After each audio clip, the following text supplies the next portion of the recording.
Apa kabar Bunda? Jangan lupa tersenyum ya untuk hari ini.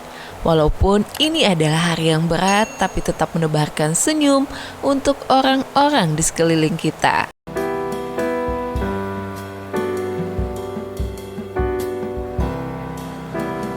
Bertemu kembali di channel Langkah Kecil saya. Menjadi seorang ibu itu adalah pekerjaan yang penuh dengan tantangan. Mungkin di suatu waktu si kecil Bunda pernah menceritakan tentang sebuah kekecewaan atau perasaan yang sedang dia hadapi, ataupun tentang hubungan pertemanannya yang kurang baik. Jangan-jangan dia sedang merasa terasingkan dari teman-temannya karena sering mendapatkan ejekan atau perlakuan yang kurang baik dari teman-temannya. Sebagai orang tua, kita harus agak sensitif menyikapi permasalahan seperti ini. Apabila hal ini terjadi secara berulang-ulang, kemungkinan anak kita sedang mendapatkan bullying dari teman-temannya. Terkadang sebagai orang tua kita bisa saja menganggap itu adalah hal yang remeh-temeh.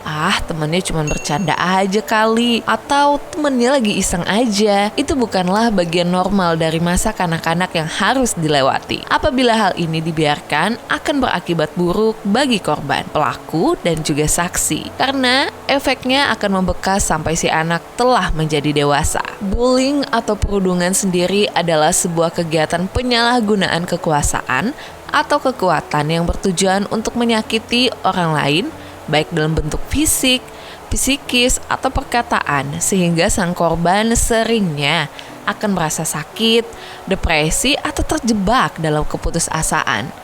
5-10% anak mengalami kesulitan yang kronis dalam pergaulan. Anak yang berada pada posisi ini mempunyai resiko lebih tinggi untuk mengalami problem penyesuaian pada saat dia tumbuh dewasa nanti, termasuk kenakalan remaja serta problem-problem emosional lainnya. Perilaku agresif adalah penyebab utama yang paling populer sebagai penyebab dari penolakan kawan-kawan dalam pergaulan.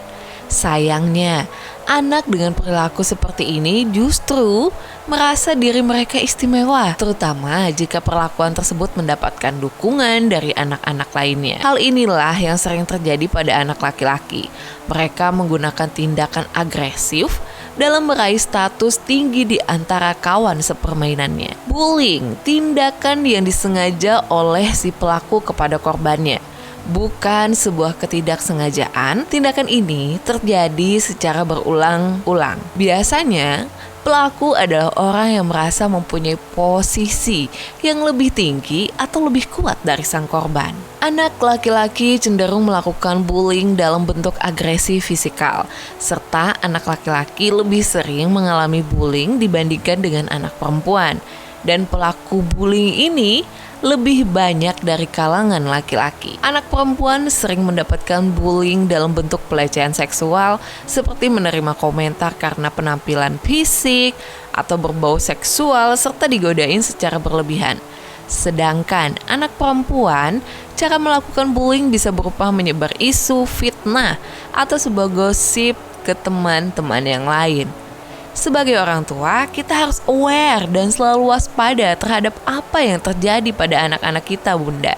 Karena bullying ini akan tumbuh terus dan sulit untuk dihilangkan apabila orang tua tidak andil bagian dalam hal ini. Banyak faktor menjadi penyebab suatu perilaku bullying. Bullying ini sulit sekali untuk diubah karena bullying seperti dua sisi mata uang. Hubungan antara korban dan pelaku adalah faktor penting dalam bullying ini. Tindakan itu akan terus berlanjut bila si pelaku selalu merasa di atas angin, selalu melakukan bullying pada korbannya.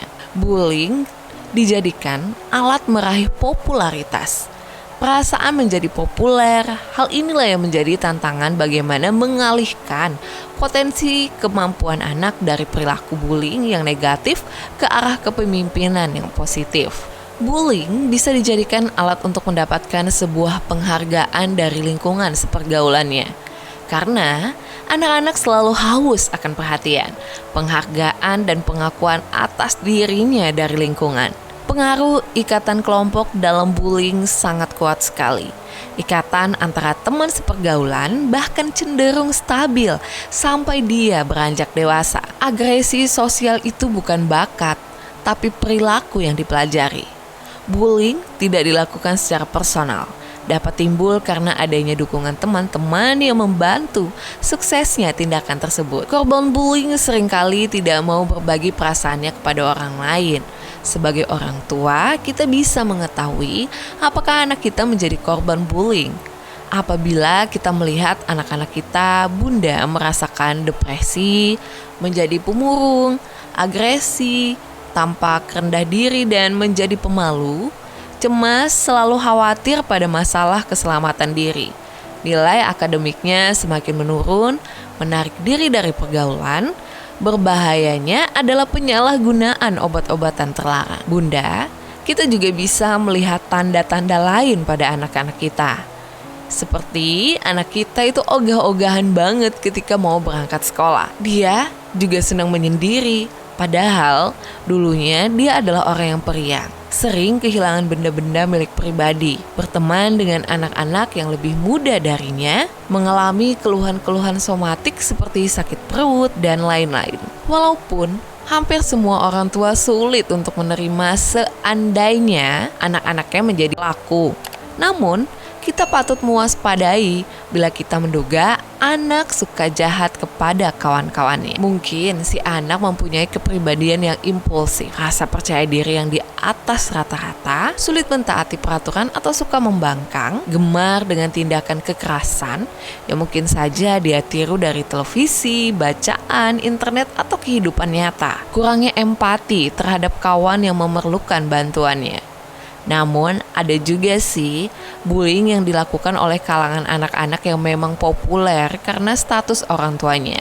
Jadi dia menikmati sebuah status dan penghargaan dari teman-temannya itulah. Biasa disebut hidden bullies. Untuk mereka yang menyaksikan tindakan bullying terhadap teman-temannya, berada pada resiko menjadi penakut dan rapuh, sering mengalami kecemasan, rasa keamanan diri yang rendah. Kita selaku orang tua dapat membantu anak-anak kita apabila menjadi korban bullying. Kita harus benar-benar menyimak, Bunda, terhadap insiden yang sudah terjadi. Apakah di dalamnya ada unsur bullying atau tidak, serta kita bertindak sportif dan mengumpulkan informasi seperti bullying yang terjadi. Saat si anak ini mengekspresikan sebuah emosi negatif tentang teman-temannya, memberikan penjelasan bahwa emosi seperti itu adalah emosi normal, dan kita diskusikan strategi apa yang akan dilakukan anak dalam menghadapi situasi seperti itu. Kita juga bisa membantu anak dalam mengembangkan keahlian positifnya.